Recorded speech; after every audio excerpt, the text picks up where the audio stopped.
नमस्कार दोस्तों। तो आज हम पढ़ने वाले हैं क्लास 6 की चैप्टर नंबर 2 सजीव जगत में विविधता। और जैसा कि आप सभी जानते हैं कि पुरानी पुस्तक में यही चैप्टर 7 था और जिसमें चैप्टर का नाम था गेटिंग नो टू प्लांट्स, पौधों को जानिए। तो चलिए इस चैप्टर को शुरू करते हैं। एकदम नए सिरे से नए बुक का नया चैप्टर है। तो दोस्तों शुरू करते हैं चैप्टर, जिसमें हम लोग जानेंगे पौधों के बारे में। तो दोस्तों सबसे पहले है शाक क्या होता है। तो शाक हरे एवं कोमल तने वाले पौधे जो होते हैं वो शाक कहलाते हैं। और ये सामान्यतः कैसे होते हैं, छोटे होते हैं और अक्सर इनमें कई शाखाएं नहीं होती हैं, जैसा कि हम चित्रों से देख सकते हैं। तो दोस्तों आप सभी देख सकते हैं कि इस पौधे का जो तना है वो एकदम कोमल है और हरा है और सामान्यतः कैसे होते हैं, छोटे होते हैं। इसी को इंग्लिश में देखते हैं।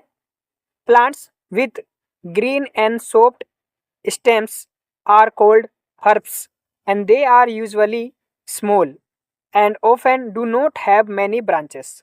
यानी कैसे होते हैं, ग्रीन एंड सॉफ्ट स्टेम वाले होते हैं और यूजुअली कैसे होते हैं, स्मॉल होते हैं and don't have many branches. तो दोस्तों अगला है झाड़ी। कुछ पौधे में शाखाएं तने के आधार के समीप से निकलती हैं। यानी शाखाएं कहाँ से निकलती हैं, तने के आधार से, यानी एकदम नीचे से। और तना कैसा होता है, कठोर होता है परंतु अधिक मोटा नहीं होता है। इन्हें हम क्या कहते हैं, झाड़ी कहते हैं। तो इंग्लिश में देख सकते हैं, in some plants branches emerge from near the base of the stem and the stem is hard but not very thick और these are called shrubs. So हम इसको चित्र में भी देख सकते हैं दोस्तों, कुछ इस प्रकार से होती है। तो ये हमारा श्रब्स है, जिसमें ये थोड़ा कार्टून टाइप में है तो साफ सुथरा पता नहीं लग रहा है, कुछ इसी प्रकार का है। इसमें क्या है,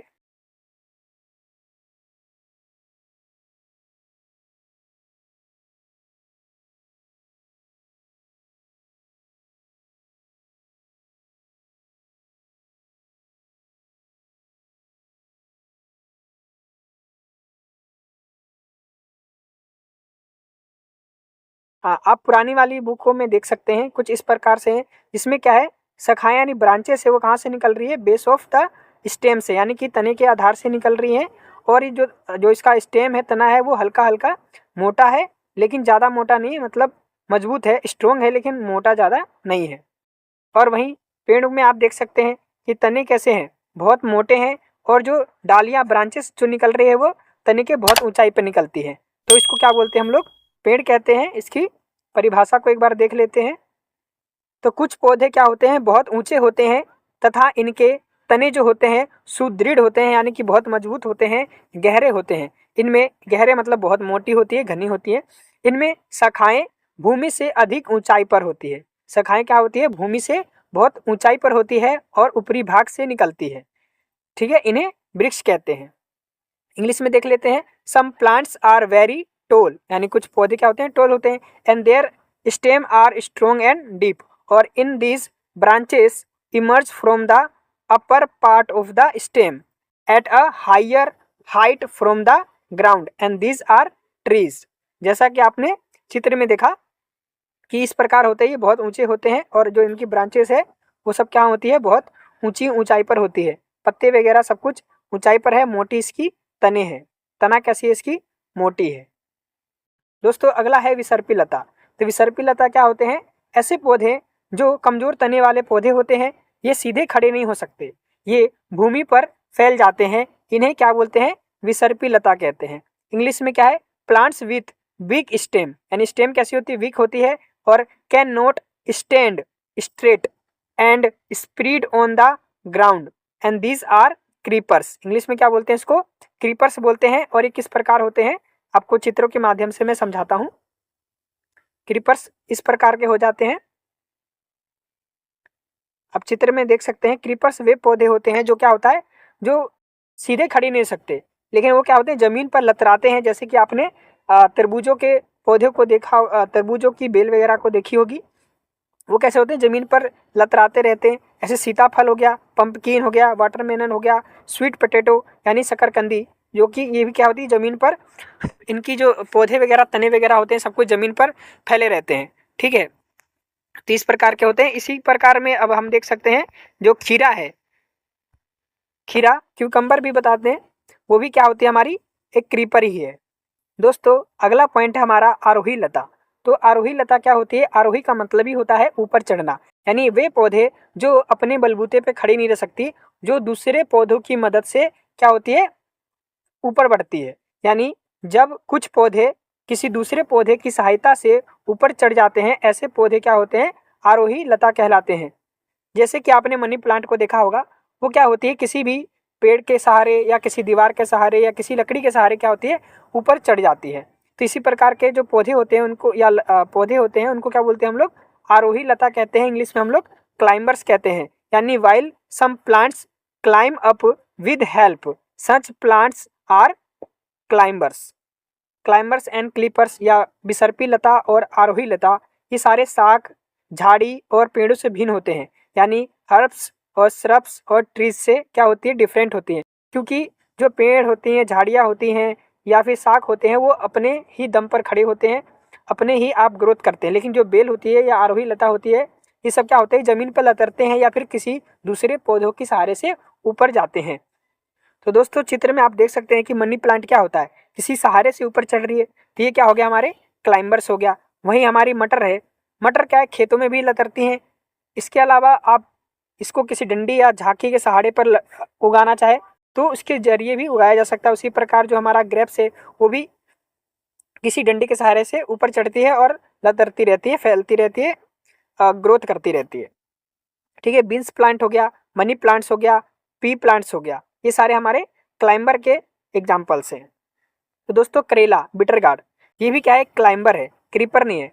ये क्या है, किसी भी डंडी के सहारे या झांकी के सहारे, लकड़ी के सहारे इसको भी उगाया जा रहा है ऊपर लटका के, और वो ऊपर चढ़ रही है। तो इस प्रकार से ये भी क्या हो गया, एक तरह से क्लाइंबर ही हो गया। तो ये सारे थे हमारे एग्जाम्पल वगैरह, इससे आप अच्छी भली भांति समझ गए होंगे। तो दोस्तों अगला है तना यानी स्टेम। तो आप सभी जानते हैं कि तने में क्या होता है, पत्तियां लगी होती हैं, शाखाएं होती है यानी ब्रांचेस होती हैं, कलियां होती हैं यानी बर्ड्स होती है, फल होते हैं यानी कि फ्रूट्स होती हैं, फूल होती हैं यानी कि फ्लावर्स होते हैं। और अब सभी जानते हैं कि जल क्या होता है, तनों के सहारे से ऊपर चढ़ती है। यानी जल तने में ऊपर की ओर चढ़ता है, अर्थात तना जो है वो जल का संवहन करता है। यानी the stem help in upward movement to water, यानी जो तना होता है वो पानी को ऊपर ले जाने में मदद करता है। और and the water and minerals go to leaves and other plant parts attach to the stem, यानी कि जो जल में बहुत सारे क्या होते हैं, खनिज तत्व होते हैं, वो सभी क्या करते हैं, जल के साथ तनों के साथ ऊपर पहुंच जाते हैं।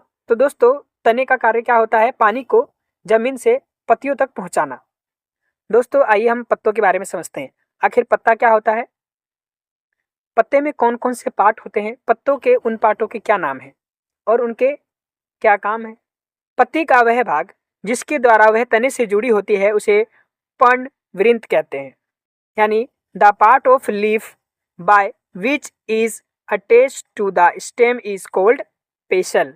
यानी पत्ते का वह भाग जो पेड़ से जुड़ा होता है वो पर्णवृंत अथवा पेशल कहलाता है। तो इसको हम चित्रों से समझते हैं। तो दोस्तों आपने देखा होगा कि ये पत्ता का तना है, स्टेम है, और ये क्या है, उससे जुड़ी हुई है, क्या है, जुड़ी हुई है। और ये जुड़ा हुआ जो भाग है इसी को हम लोग क्या बोलते हैं, पेशल या पर्णवृंत कहते हैं, पेशल या पर्णवृंत कहते हैं। तो अगला है दोस्तों फलक। ये फलक क्या होता है या लेमिना क्या होता है, तो पत्ती के चपटे हरे भाग को, क्या, पत्ती के जो चपटे हरे भाग है वो फलक है। यानी आप जो पत्ता देखते हैं उसमें जो हरा हरा जो भी दिखाई दे रहा है वो सब क्या है, फलक है। और इस यानी कि the flat broad and green part of the leaf is lamina. तो दोस्तों चित्रों में हम देख सकते हैं कि ये जो भी हरा हरा पार्ट है, ये सारे क्या हरा हरा जो है, ये सारे हरे हरे जो लाइनों को छोड़कर जितने भी हरे हरे पार्ट बच गए हमारे, वो सब क्या है, लेमिना है, फलक है। तो अगला पॉइंट है पत्ती की इन रेखित संरचनाओं को सिरा कहते हैं। यानी पत्ती में अभी आपने देखा कि उसमें कुछ रेखाएं थी, उन रेखाओं को क्या बोलते हैं हम लोग, सिरा कहते हैं। The lines of the leaf are called veins. तो दोस्तों आप इसमें जो लाइन देख रहे हैं, ये लाइन है, ये सारी सिराएं, ये सब क्या है, सिराएं हैं, वेन्स है, क्या है, वेन्स हैं, सिराएं हैं, ये सारी रेखाएं, इसी को हम लोग क्या बोलते हैं, वेन्स बोलते हैं या रेखाएं बोलते हैं। जो पत्ती पे जो भी लाइनें बन रही हैं बड़ी बड़ी, ये सारी वेन्स है, सिराएं हैं। पत्ती के मध्य में एक मोटी सिराएं दिखाई देती है, इसे मध्य सिरा कहते हैं। अ प्रोमिनेंट या thick line in the middle of the leaf is called midrib, is called midrib, यानी मध्य सिरा और मिडरिब, यानी पत्ते के बीच में जो डंडी दिखाई देती है, जो मोटी सिरा दिखाई देती है, विंस दिखाई देती है, उसको क्या बोलते हैं हम लोग, मध्य सिरा या मिडरिब बोलते हैं। तो दोस्तों आपको ये पत्ती के बीचों बीच एक मोटी सी लाइन दिखाई दे रही है, मोटी सी लाइन दिखाई दे रही है, ये वाली, इसी को हम लोग क्या बोलेंगे, मिडरिब, क्या बोलेंगे, मिडरिब या मध्य सिरा बोलेंगे, क्या बोलेंगे, मिडरिब या मध्य सिरा बोलेंगे। चलिए आगे देखते हैं, पत्तियों पर सिराओं द्वारा बनाए गए डिजाइन को, क्या, पत्तियों पर जो सिराएं द्वारा, जो वेन्स द्वारा जो डिजाइन बनाई गई है, उनको क्या बोलते हैं हम लोग, सिरा विन्यास कहते हैं। यानी the design made by veins in a leaf is called the leaf venation, क्या बोलते हैं, लीफ वेनेशन कहते हैं। चलिए चित्रों के माध्यम से भी इसको भी हम लोग समझने का प्रयास करते हैं। तो आपने देखा होगा कि पत्तियों के द्वारा, पत्तियों में इन विंस के द्वारा, किसके द्वारा, विंस से, जैसे ये सारी क्या है, डिजाइन बनी हुई है, ये क्या बनी हुई है, यहाँ पे डिजाइन बनी है, डिजाइन, ये सारी डिजाइनें क्या बनाती हैं, इस सबको टोटल क्या बोलेंगे हम लोग, तो इस डिजाइन को क्या बोलेंगे हम लोग, लीफ वेनेशन बोलेंगे या सिरा विन्यास बोलेंगे। तो दोस्तों एक बार पत्ती के बारे में हम लोग शॉर्ट में समझ लेते हैं। तो पत्तियों में जो ये हरा हरा है, ये हरा हरा जो आपको दिखाई दे रहा है, वो हमारी क्या हो गई, लेमिना हो गई, यानी हमारी फलक हो गई हिंदी में। और इसके बीच में जो लाइन है, इसके बीच में जो मध्य सिरा है, उसको हम लोग क्या बोलेंगे, मध्य सिरा या मिडरिब बोलेंगे। और जो साइड साइड से ये निकल रही हैं लाइनें, इसको क्या बोलेंगे, सिरा बोलेंगे, क्या बोलेंगे, सिरा बोलेंगे, सिरा।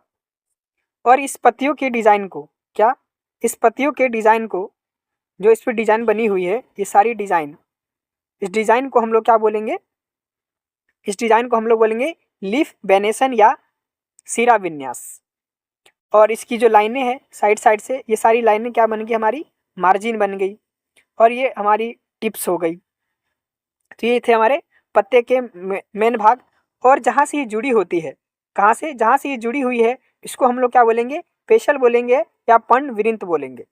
तो दोस्तों हमारे सामने दो बातें और आती हैं कि जालिका रूपी सिरा विन्यास क्या होती है, या समांतर सिरा विन्यास क्या होती है, इसी को इंग्लिश में बोलते हैं रेटिक्युलेट वेनेशन क्या होती है, या पैरेलल वेनेशन क्या होती है। तो इसको भी समझते हैं।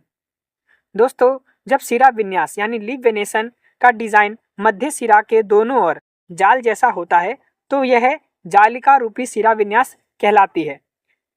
और जब घास की पत्तियों में आपने देखा होगा, जब सिराएं एक दूसरे के समांतर होती है, पैरेलल होती है, तो ऐसे सिराएं विन्यास को हम लोग समांतर सिरा विन्यास कहते हैं। यानी इंग्लिश में इसको कैसे कहेंगे, if this design is net like on both side of midrib, तो मिडरिब के दोनों तरफ क्या है, नेट जैसी जो डिजाइन बन रही है, the venation is reticulate venation, यानी कि उनकी जो वेनेशन है, जो उनकी सिराएं हैं, वो कैसी सिराएं कहलाएगी, रेटिक्युलेट सिराएं कहलाएगी। When veins are parallel to each other such venation is called parallel venation. ऐसा पता जिसमें जो ये सिराएं हैं, जो विंस हैं या वेन्स है, इनसे क्या हो रही है, नेट जैसी डिजाइन बन रही है। कैसी डिजाइन है, नेट जैसी डिजाइन। तो ऐसी डिजाइनों को या ऐसी सिराओं को, वेन्स को हम लोग क्या बोलेंगे, जालिका रूपी सिरा विन्यास या रेटिकुलेट वेनेशन। और जब घासों में आपने देखा होगा कि उनमें जो होती है वेन्स होती है, वो कैसी होती है, ऐसे लाइन बनी होती है, यानी एक दूसरे के समांतर होती है या पैरेलल होती है। तो ऐसे जब पैरेलल होगी तो इसको क्या बोलेंगे हम लोग, पैरेलल वेनेशन या समांतर सिरा विन्यास। पौधों में उपस्थित अतिरिक्त जल, एक्स्ट्रा जल जो है, वो पत्ती से जल जो है वाष्प के रूप में, ठीक है, वाष्प के रूप में यानी वेपर के रूप में जब बाहर निकल रही है, तो इस क्रिया को हम लोग क्या बोलते हैं, वाष्पोत्सर्जन, या इंग्लिश में इसे क्या बोलेंगे, ट्रांसपीरेशन कहते हैं। ठीक है, और इस प्रक्रम के द्वारा पौधे जो होते हैं बड़ी मात्रा में जल को वायुमंडल में छोड़ते हैं। यानी कहने का तात्पर्य है कि पौधे में क्या होता है, जब बहुत ज़्यादा अधिक जल हो जाती है तो वो जो है वो बाष्पोत्सर्जन के द्वारा या ट्रांसपिरेशन के द्वारा अपने एक्स्ट्रा जल को क्या है बाहर निकालती है। The excess water present in the plant is released from the leaf in the form of water vapor, and this process is called transpiration. Through this process, plants release large quantities of water into the atmosphere. तो दोस्तों, जिस प्रकार हम लोग अपना भोजन बनाते हैं उसी प्रकार पौधे भी अपना स्वयं भोजन बनाती है, और इस प्रक्रिया को क्या कहते हैं हम लोग, प्रकाश संश्लेषण, इंग्लिश में फोटोसिंथेसिस, फोटोसिंथेसिस कहते हैं। और ये होता क्या है, किस प्रकार होता है तो समझते हैं। तो पत्तियां क्या होती है, प्रकाश और हरे रंग के एक पदार्थ की उपस्थिति में, और वो हरा रंग क्या होता है, क्लोरोफिल होता है। क्या होता है, क्लोरोफिल होता है। क्लोरोफिल की उपस्थिति में अपना भोजन बनाती है, और इस प्रक्रिया में जल और कार्बन डाइऑक्साइड का उपयोग करती है। यानी एक तो पौधा हरा होता है जो उसमें क्या होती है, क्लोरोफिल होती है, और उसके साथ साथ ही वह जल और कार्बन डाइऑक्साइड का उपयोग करती है, और इस प्रक्रम को हम लोग प्रकाश संश्लेषण कहते हैं। इसमें क्या क्या होता है, 3 चीज़ें मेन होती है। एक तो सूर्य का प्रकाश होना चाहिए, दूसरा जल होना चाहिए, तीसरा कार्बन डाइऑक्साइड होना चाहिए, तब जाके वो क्या करती है, प्रकाश संश्लेषण या फोटोसिंथेसिस करती है, अपना भोजन बनाती है। और इस प्रक्रम में ऑक्सीजन निष्कासित होता है, यानी कार्बन डाइऑक्साइड अपने अंदर लिया, जल अंदर लिया, सूरज की रोशनी अंदर लिया, और हमारे लिए बाहर क्या छोड़ा, ऑक्सीजन। यानी क्या भोजन के रूप में क्या बना, ऑक्सीजन बना।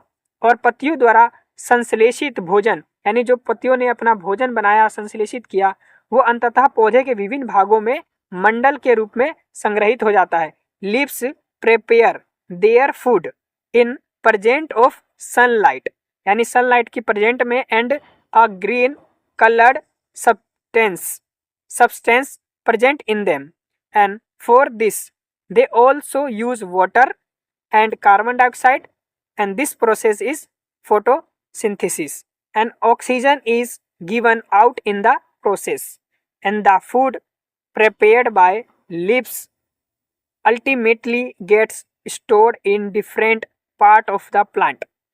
तो दोस्तों तो हम चित्रों के माध्यम से भी इस प्रक्रिया को समझ सकते हैं कि किस प्रकार जो पौधे होते हैं वो क्लोरोफिल तो होता है उनमें, क्योंकि वो हरा है तो क्लोरोफिल तो होना ही चाहिए। दूसरा क्या करती है, सनलाइट उन पर पड़ती है। तीसरा, बाहर से कार्बन डाइऑक्साइड उनको मिल रही है, और ज़मीन से उनको क्या है, जल मिल रही है। ये सारी चीज़ें मिल गई। अब इनको मिला के उन्होंने क्या अपना बनाया, भोजन, और भोजन में क्या बनाया उन्होंने, ऑक्सीजन। अब वो क्या करेगी, ऑक्सीजन को, कुछ ऑक्सीजन हमारे लिए बाहर छोड़ देगी और कुछ का ग्लूकोज के रूप में अपने पास संचित करके, एकत्रित करके रख लेगी।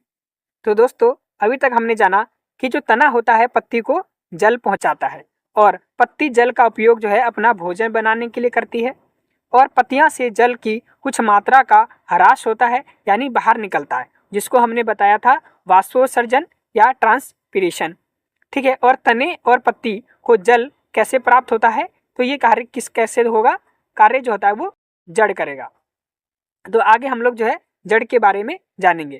तो इसी को हम लोग इंग्लिश में भी देख लेते हैं एक बार, कि the stem supplies water to the leaf, and the leaf uses water to make its food, and some amount of water is lost from the leaf through the transpiration. दोस्तों, जो जड़ होता है वो पौधे को मिट्टी में मजबूती से जमाए या जकड़े रहता है, और इन्हें मिट्टी में पौधे का स्थिरक कहते हैं। यानी जो जड़ होता है वो पौधों को क्या करती है, मजबूती से एक जगह खड़े रखने में क्या करती है, मदद करती है, यानी उनको एक स्थिर रखती है। इसीलिए जड़ को क्या बोला जाता है, स्थिरक भी हम कह सकते हैं। Roots hold the plants firmly in the soil, and they are called anchors of the plants in the soil. तो दोस्तों, जिन पौधों की मुख्य जड़ें, यानी पौधों में क्या होती है, एक मेन जड़ होती है, उन जड़ों से क्या होती है, छोटी छोटी जो जड़ें निकलती हैं। यानी एक तो क्या हो गई हमारे पास, एक मेन जड़ हो गई, और इनसे छोटी छोटी छोटी छोटी जड़ें निकल रही हैं। तो ये मेन जड़ जो हो गई वो सब क्या कहलाती है, हमारी मेन जड़। और जो इस साइड साइड छोटी छोटी निकल रही है वो क्या होगी, हमारी पार्श्व जड़, जिसे हम लोग कहते हैं लेटरल रूट भी कहते हैं। और मेन वाले रूट को हम लोग क्या बोलेंगे, टैप रूट कहेंगे। यानी कुल मिला के क्या है कि जिन पौधों की मुख्य जड़ी छोटी छोटी पार्श्व जड़ों से जुड़ी होती है उन्हें मूसला जड़ कहते हैं। क्या बोलते हैं? मूसला जड़ या टैप रूट कहते हैं। क्या बोलते हैं? Tap root. तो दोस्तों आप इस मूली के पौधे में देख सकते हैं कि जड़ जो है वो किस प्रकार का है। एक तो इसमें तो क्या है, एक मूल जड़ है, क्या है, एक मेन जड़ है। कैसा है? मेन जड़ है। और इसमें छोटी छोटी जो है निकल रही है, ये क्या हो गई हमारी? लेटरल जड़, लेटरल रूट्स हो गई, यानी कि पार्श्व जड़ें। और जो मेन जड़ है, इस पूरे जड़ को हम लोग क्या बोलेंगे?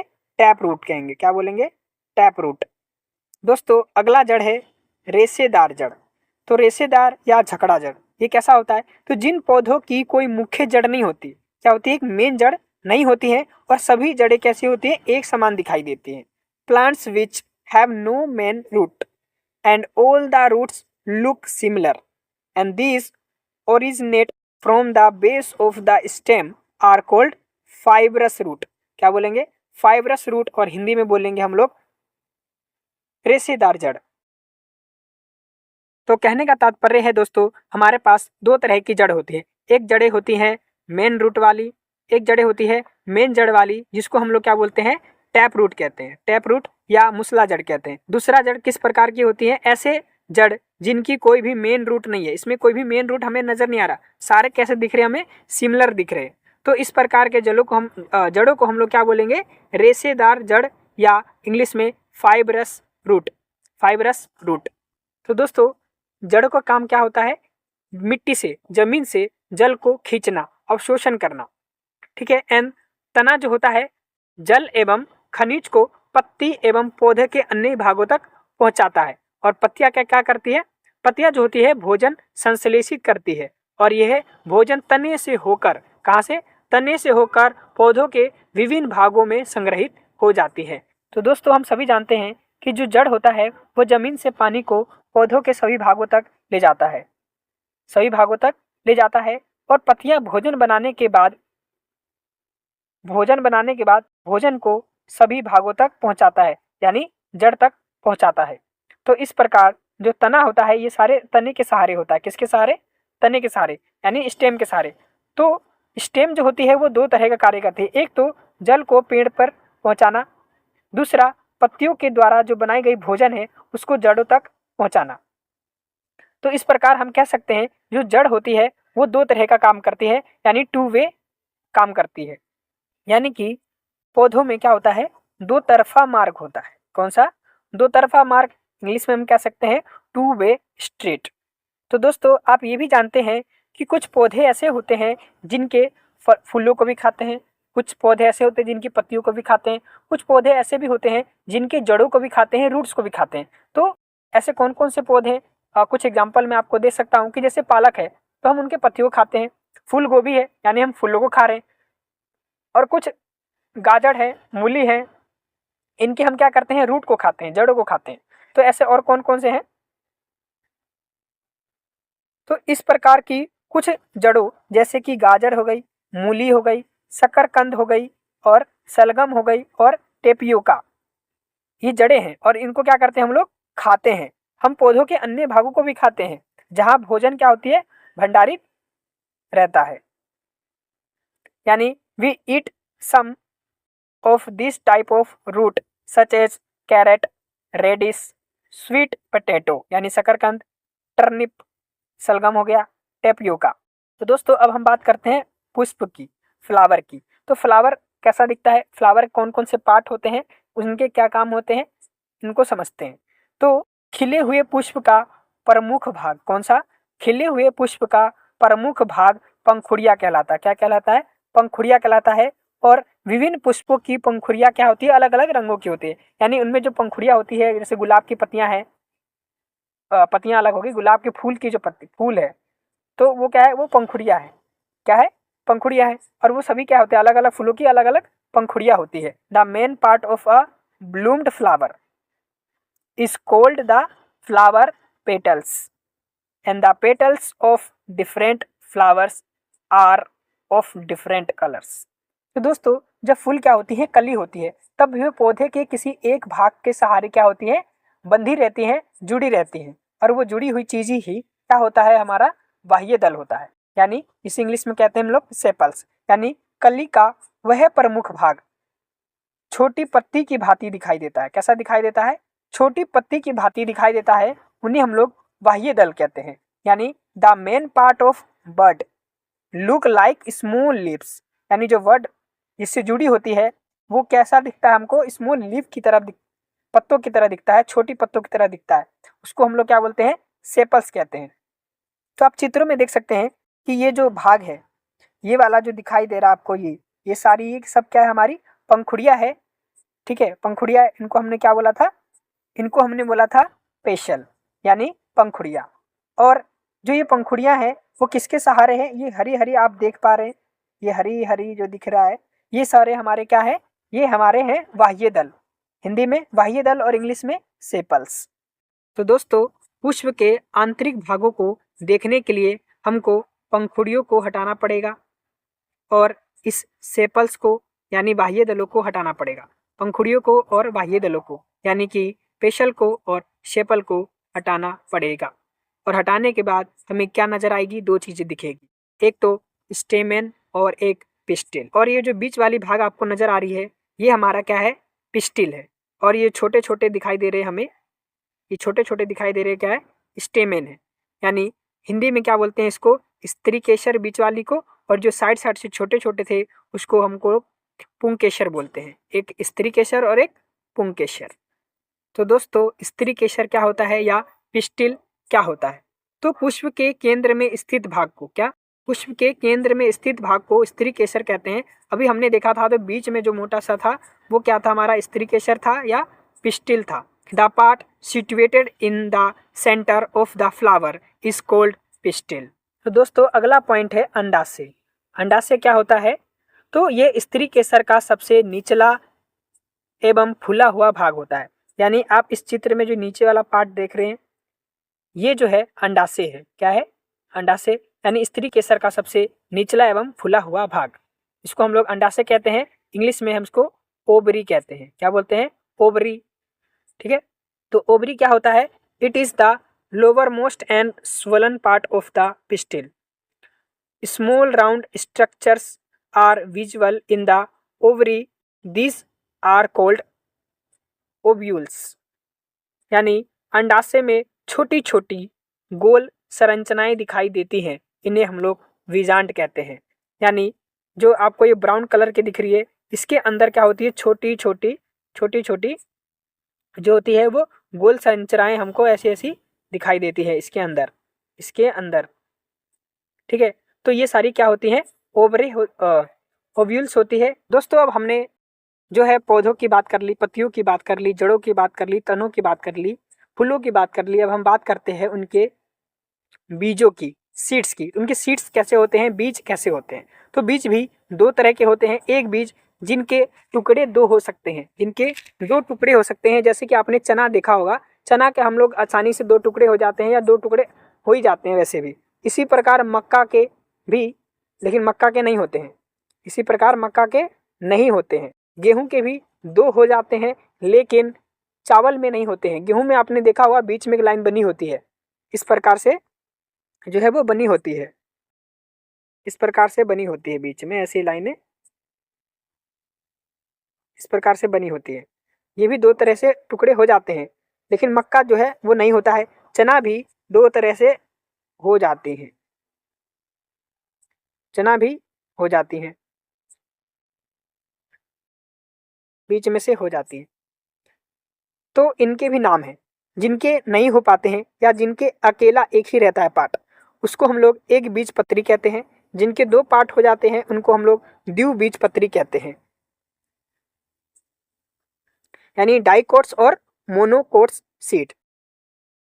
तो चिकपी यानी जो चना है, seeds are split into two parts. तो दो पार्टों में स्प्लिट हो सकती है, and each part is called cotyledon. क्या कहते हैं? Cotyledon. And plants that have seeds with two cotyledons are called dicotyledons, यानी डाइकोट्स। एंड मेज यानी मक्का has a single thin cotyledon, and plants with such seeds are called monocotyledons या monocots. तो दोस्तों जैसा कि मैंने अभी समझाया कि जो मक्का होता है या मेज़ है, तो उसके क्या होते हैं, दो टुकड़े नहीं हो सकते, एक ही पार्ट रहता है, तो वो क्या होगा, मोनोकोट्स। और जिनके दो पार्ट हो सकते हैं जैसे कि चिकपी यानी चना, तो इसको क्या बोलेंगे हम लोग, डाइकोट्स या द्विबीजपत्री और एक बीजपत्री। और ये दोनों पार्ट ही अलग अलग पार्ट क्या बनेगा हमारा, कोटिलीडन यानी बीज पत्र। तो इसको हिंदी में भी देख सकते हैं कि चने के बीज दो भागों में विभाजित होते हैं और प्रत्येक भाग को बीज पत्र या कोटिलीडन कहते हैं। और जिन पौधों के बीजों में दो बीज पत्र होते हैं उनको द्विबीजपत्री डाइकोट्स कहते हैं। मक्का में एक पतला बीज पत्र होता है और ऐसे बीज वाले पौधों को हम लोग क्या कहते हैं, एक बीजपत्री या मोनोकोट कहते हैं। तो दोस्तों सवाल ये उठता है कि एक बीजपत्री या जो मोनोकोट्स है उसमें जो पत्ते होंगे वो किस प्रकार के होंगे, जो जड़ें होंगे वो किस प्रकार के होंगे, पौधे होंगे वो किस प्रकार के होंगे, तो इसको भी समझ लेते हैं। डाइकोट्स प्लांट यानी जिनमें क्या होगा, द्विबीजपत्री होगा, यानी जिसके दो पार्ट होंगे, उनके जो पत्ते होंगे वो कैसे होंगे, जड़ होंगी वो कैसे होगी, तो पत्ते होंगे वो रेटिक्यूलेट वेनेशन होंगी, उनकी जो पत्तियों की डिजाइन कैसे होंगे, रेटिक्यूलेट वेनेशन, यानी जो नेट वाली जो डिजाइन बन रही थी, नेट वाली जो डिजाइन बन रही थी वो वैसी पत्तियां होंगी। और जड़ें कैसी होंगी, टेप रूट, यानी जिनकी मेन जड़ें होती हैं।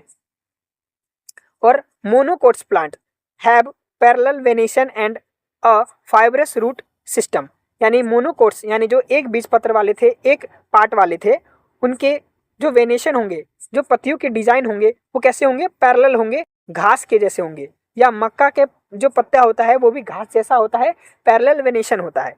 तो उसके जड़ कैसे होंगे, फाइब्रस रूट वाले होंगे, यानी कि झकड़ा जड़ या रेशेदार जड़ होंगे। तो दोस्तों आप देख सकते हो कि जो मक्का होता है वो क्या होता है, एक बीजपत्री होता है या मोनोकोट्स होता है। तो मैंने क्या बताया, मोनोकोट्स होगा, उसका जो पत्ता होगा, मक्का का पत्ता कैसा होता है दोस्तों, ऐसा होता है, ऐसा होता है, यानी कि कैसा है, ये पैरेलल है। तो पैरेलल है, ये भी घास कैसी है, पैरेलल है। तो इसकी जो जड़ें होगी वो कैसी होगी, फाइब्रस होगी, यानी रेशेदार होगी। उसी प्रकार चना होता है, वो चना का पत्ता जो होता है वो इस प्रकार का होता है। अब इस प्रकार का होगा तो ये कैसा इसकी डिजाइन है, इसकी डिजाइन जो होगी हमारी रेटिकुलेट हो गई, रेटिकुलेट वेनेशन हो गई, यानी कि जालका रूपी शिरा विन्यास हो गई। और इसकी जो जड़ हो गई, जड़ कैसी हो गई, मेन रूट वाली है, यानी टैप रूट हो गई, कैसी हो गई, टैप रूट। तो ये दो चीजें आपको समझ में आई होगी।